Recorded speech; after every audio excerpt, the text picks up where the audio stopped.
Oh sur non. l'écran. Ah, Fermez bien vos micros, s'il vous plaît, on enregistre. J'arrive pas. Vous le voyez là? Oui, tu n'arrives pas à le lancer? Ouais. J'ai beau cliquer. Ah voilà, ça y est.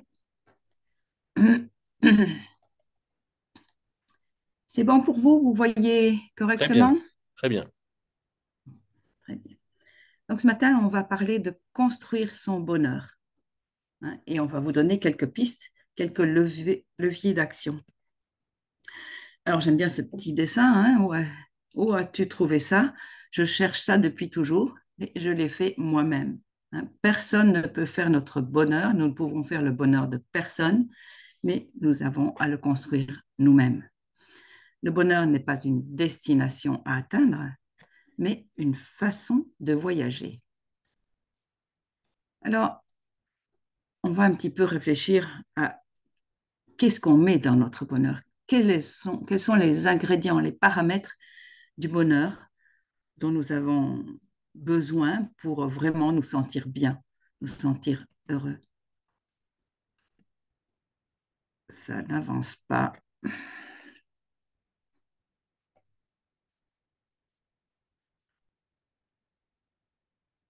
Voilà, nous avons besoin de paix dans nos relations.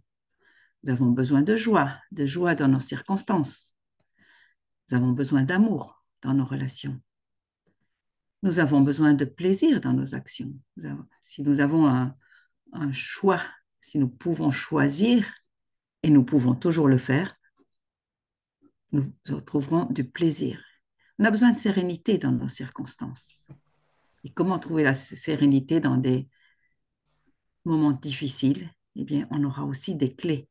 Et on a besoin de satisfaction dans nos actions. Si j'ai fait ce qui est juste, eh bien, je peux en être satisfait même si je ne vois pas le résultat.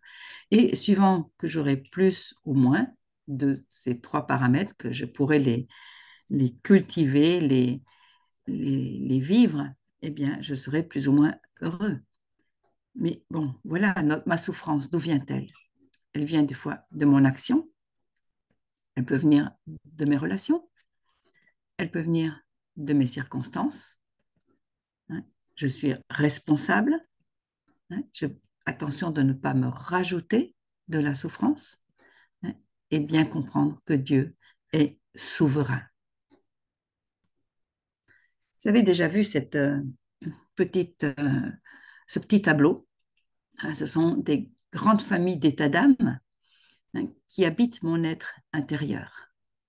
Soit j'ai de la paix ou de la colère dans mes relations, de l'amour ou de la peur, la satisfaction ou de l'insatisfaction dans mon action, du plaisir ou de la frustration si je me sens contraint à faire quelque chose.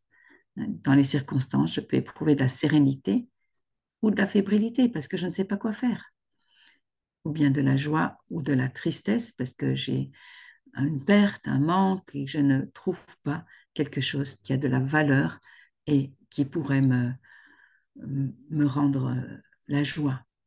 Donc, j'ai besoin de faire s'estomper mon malheur. On en a un petit peu parlé hier à propos de faire s'estomper sa souffrance. Et j'ai besoin de construire mon bonheur dans mes relations, dans mes actions et dans mes circonstances. Je vais faire ce qui est juste. J'aurai besoin de justice dans mes relations, dans mes actions et de voir la justice aussi dans les circonstances, parce que Dieu est souverain. On a vu dans la première présentation les choses que Dieu fait. Et je vais accorder du prix aux personnes, du prix à mon action. Du coup, je vais pouvoir la choisir et j'en aurai du plaisir. Je vais accorder du prix aux circonstances parce qu'elles sont utiles dans la main de Dieu. Comment trouver la paix dans une relation juste? Alors voilà tous les états d'âme que quelqu'un peut trouver quand il a besoin de trouver la paix. Il peut se sentir coupable, en colère, amer, boudeur, critique. Hein, il ressasse les choses, il se sent une victime, il se dévalorise, il se sent seul, hein. Voilà. Et Dieu nous dit, soyez en paix les uns avec les autres, pour autant que cela dépende de vous. Donc là, on a déjà une indication, on a une responsabilité. Hébreux 12 nous parle du fruit paisible de la justice. Aucune discipline pour le présent ne semble être un sujet de joie, mais de tristesse. Mais plus tard, elle rend le fruit paisible de la justice à ceux qui sont exercés par elle. On a aussi dit qu'il fallait exprimer sa colère, s'indigner, mais sans emportement. Éphésiens 4, 26 nous dit « Mettez-vous en colère et ne péchez pas ». On a besoin de demander pardon et de pardonner pour trouver de la paix dans nos relations. Soyez bons les uns envers les autres, compatissants, vous pardonnant réciproquement comme Dieu vous a pardonné en Christ. On a un modèle. Et bien comprendre qu'on a besoin de laisser le résultat entre les mains de Dieu. La colère de l'homme n'accomplit pas la justice de Dieu. Et c'est vraiment réconfortant de savoir ça. Donc, voilà, je vais pouvoir faire diminuer la colère et je vais pouvoir vivre la paix. Maintenant, comment trouver le plaisir dans mon action? Eh bien, je vais donner du prix, de la valeur à mon action. Je prends plaisir à la loi de Dieu. Est-ce que je me sens surveillée, enfermée, obligée, contrainte? Est-ce que je n'ai pas envie de faire les choses?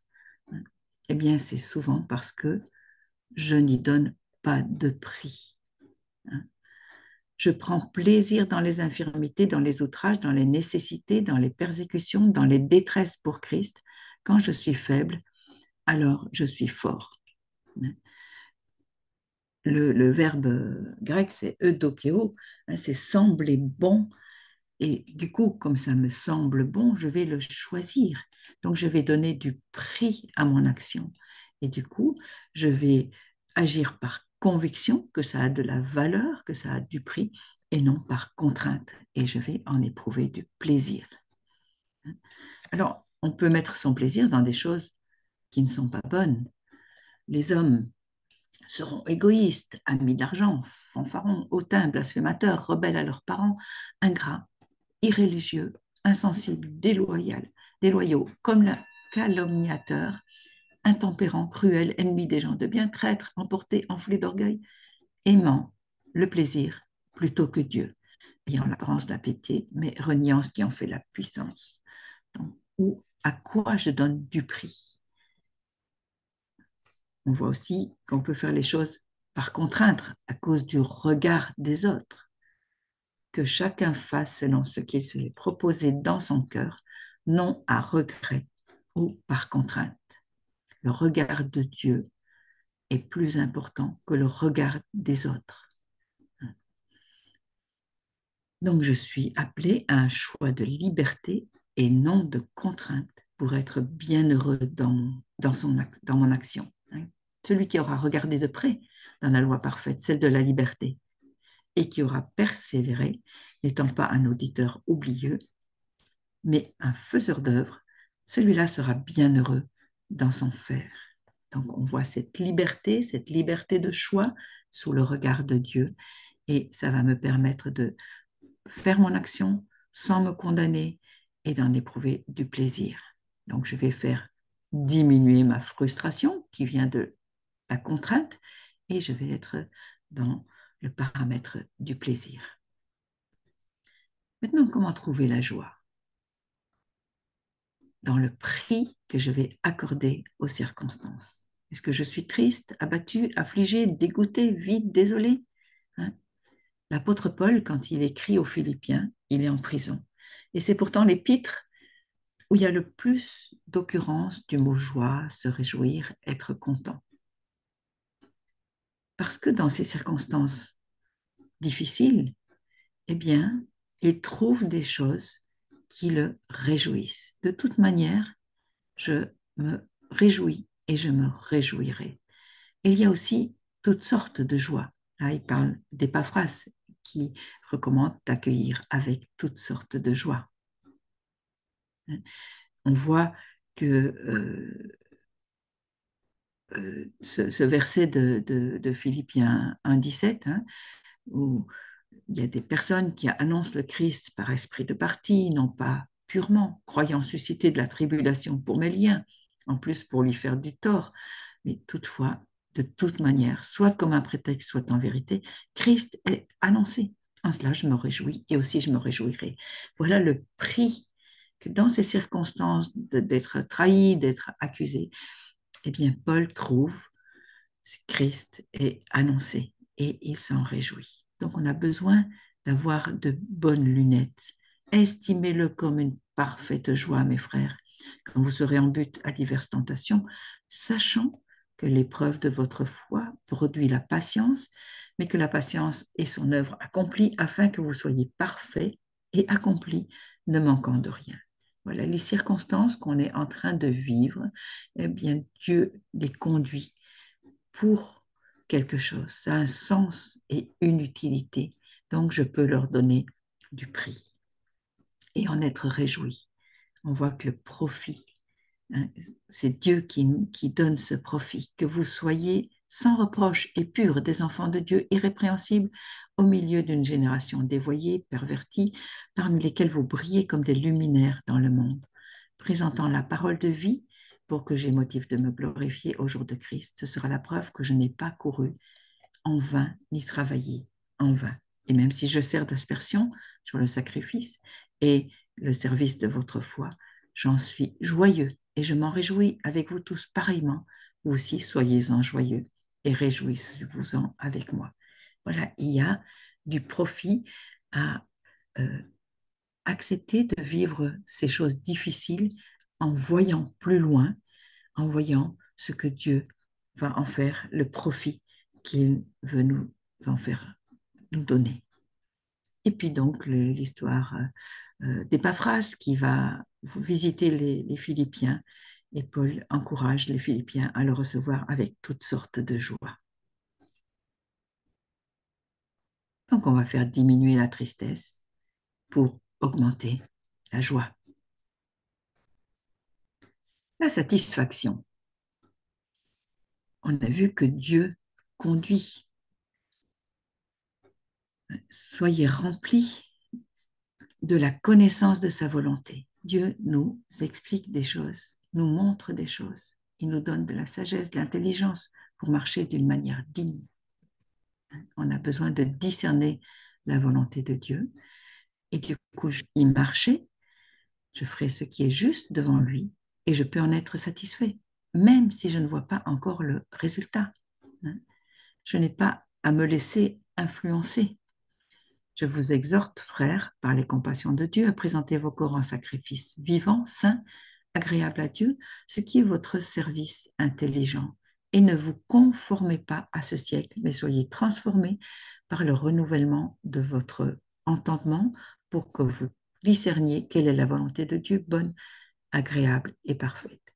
Voilà, c'est pas toujours facile de marcher à contre-courant, d'avoir le regard des autres sur nos actions, mais ce qui est plus important, c'est le regard de Dieu sur moi et je peux être satisfait. Et puis, on a besoin d'assumer ses choix. Cette foi que tu as, garde-la pour toi devant Dieu. Heureux celui qui ne se condamne pas lui-même dans ce qu'il approuve. Donc, je vais faire diminuer l'insatisfaction par rapport à mes actions, parce que j'ai fait ce qui est juste, je suis dans la volonté de Dieu, c'est son regard sur moi qui compte, pas celui des autres. Et je vais pouvoir avancer, même si je ne vois pas encore le résultat. Comment trouver la sérénité dans mes circonstances? Eh bien oui, elles sont permises par un Dieu juste, Dieu est souverain.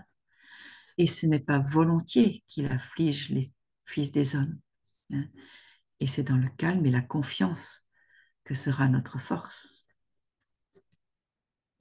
On a besoin d'intégrer l'utilité de la souffrance dans notre vie.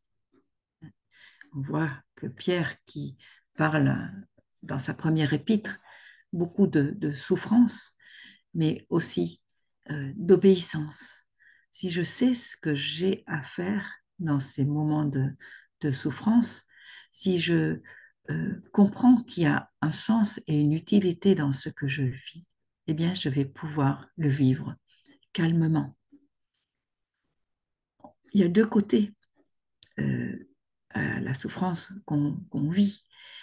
Le premier côté étant affligé maintenant pour un peu de temps par diverses tentations, si cela est nécessaire, afin que l'épreuve de votre foi, bien plus précieuse que celle de l'or qui périt et qui toutefois est éprouvée par le feu, soit trouvée tournée à louange, à gloire et à honneur dans la révélation de Jésus-Christ. Il y a ce côté de, euh, de Dieu. On va dans notre examen de foi, eh bien, quelque chose de la réalité de Dieu dans nos vies.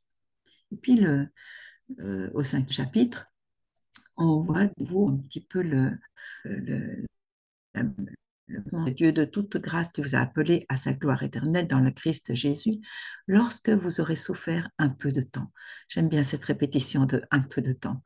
Dieu mesure l'épreuve, le test. Et cette épreuve Dieu nous rendra lui accompli. Il nous affermira, nous fortifiera et nous établira sur un fondement inébranlable. Voilà l'utilité de la souffrance, l'utilité de l'examen.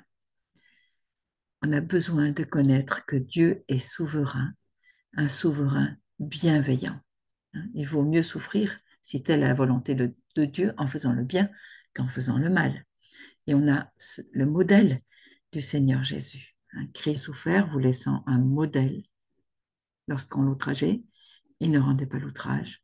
Quand il souffrait, il ne menaçait pas, mais s'en remettait à celui qui juge justement. Et nous savons que toutes choses travaillent ensemble. J'aime bien cette traduction, travaillent ensemble pour le bien de ceux qui aiment Dieu, de ceux qui sont appelés selon son propos. On a besoin de connaître Dieu comme juste juge, c'est ce verset où le Seigneur Jésus est notre modèle, c'est lui qui juge justement. Et on a besoin d'assumer son cap.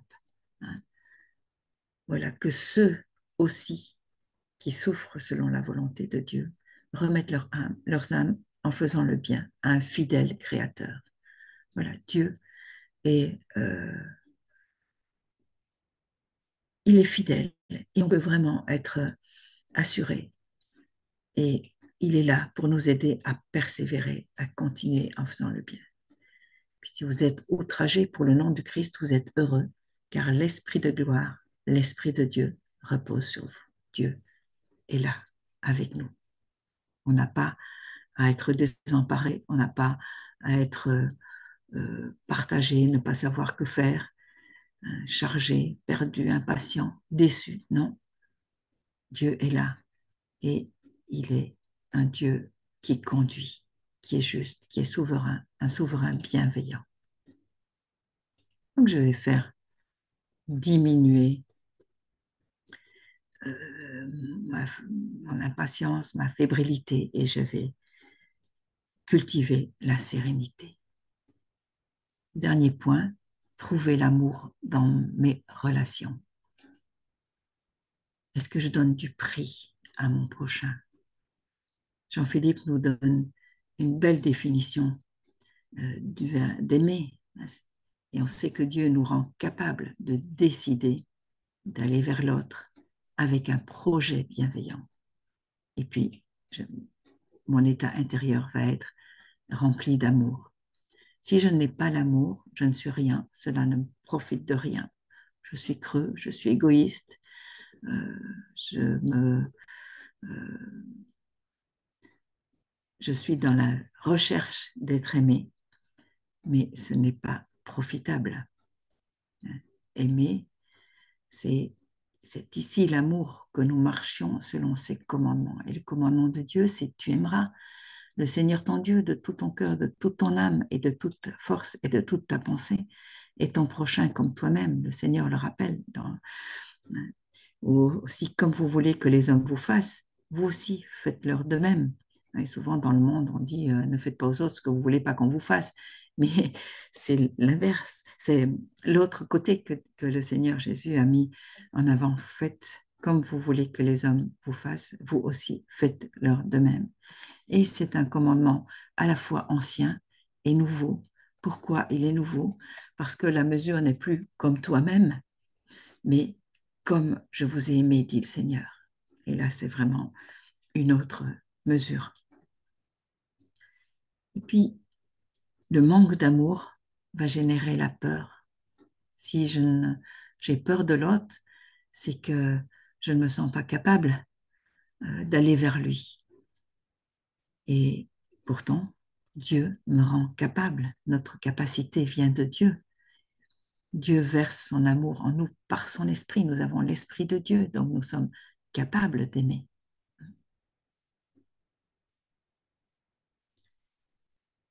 Rechercher l'amour de l'autre, c'est vraiment un piège.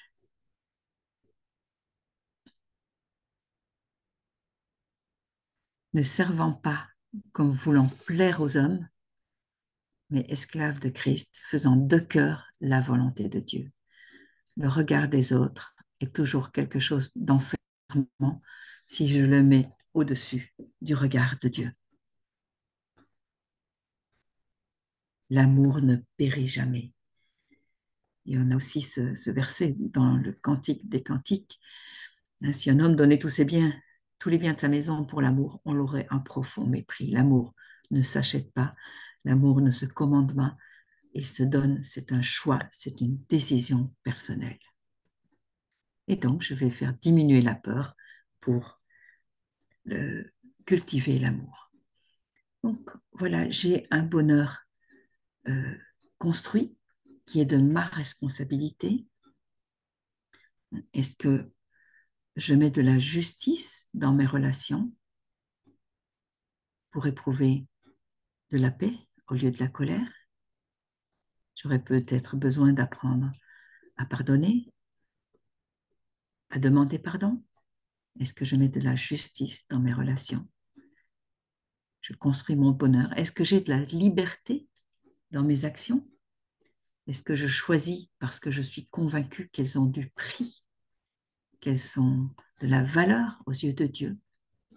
Et du coup, je vois les choses comme Dieu et je vais avoir du plaisir au lieu de me sentir frustrée d'être obligée de faire les choses. Est-ce que je vais estimer les circonstances comme quelque chose qui est utile dans les mains de Dieu? Est-ce que je vais voir les choses qui ont de la valeur aux yeux de Dieu et en éprouver de la joie? Est-ce que je vais marcher dans ce que Dieu me propose, dans la volonté de Dieu, marcher sur un chemin de perfection avec lui? Et du coup, je vais être satisfait? Est-ce que je vais faire ce que Dieu m'appelle à faire dans des circonstances difficiles, quoique même si je ne vois pas le résultat, parce que c'est utile dans les mains de Dieu? Je garde le cap que Dieu me propose. Je sais qu'il est souverain. Est-ce que je vais donner du prix à l'autre pour éprouver de l'amour et être pas dans la peur? Est-ce que je vais me voir, moi, comme Dieu me voit, capable de faire ce qu'il me propose, d'aller vers l'autre avec un projet bienveillant? Une autre façon de faire les choses, on a vu tout ce que Dieu fait. Oui, Dieu venge, donc je peux être dans la paix. Je laisse Dieu faire justice au lieu de vouloir me venger. Est-ce que euh, je, je suis bien conscient que Dieu rend capable? Donc je vais pouvoir aller vers l'autre. Je me sens aimé de Dieu, je me sais aimé de Dieu, je suis rendu capable, donc je vais développer l'amour au lieu d'être dans la peur, de me sentir nul et toujours dans l'attente d'être aimé. Parce que je sais que Dieu conduit. Donc, ce que je fais, eh bien, je peux en être satisfait. Je fais ce qui est de ma responsabilité, au lieu de me dire je ne peux rien y faire et j'ai de toute façon pas de résultat. Voilà, je fais ce qui est de ma responsabilité. Parce que je comprends que Dieu délègue, donc je peux choisir mon action. Je ne suis plus obligée de. Dieu est souverain dans les circonstances. Donc je peux être tranquille. Hein. Tout sert Dieu. Au lieu de cultiver les idées, ça ne devrait pas être comme ça, et de me débattre pour en sortir. Non, je peux vivre ce que Dieu m'appelle à vivre parce que c'est utile. Et je sais que Dieu construit. Hein. Ça a un sens et une utilité, cette circonstance que je dois traverser, même si c'est difficile. Je peux y donner du prix au lieu de dire ça ne sert à rien, je suis privé.